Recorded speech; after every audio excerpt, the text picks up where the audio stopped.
Hi everyone, welcome back to my channel. Today's tutorial I'm going to show you how to delete Snapchat public profile. Now guys, do you want to delete your Snapchat public profile, maybe for more privacy, or you don't just want the Snapchat public profile to be in existence?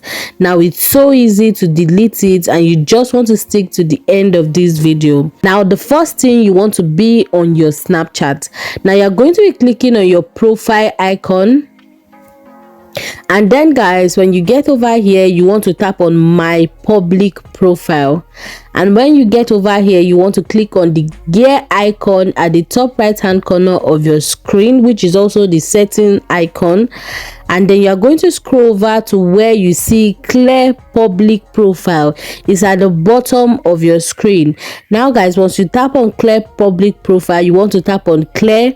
You're going to notice that coming back over here, you can no longer find my location because this particular Snapchat public profile has been cleared, it has been deleted, so you can't find anything here when you come here.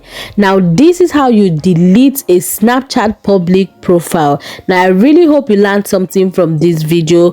If you found this video helpful, you want to drop a like, and also you want to subscribe for more tips and tricks.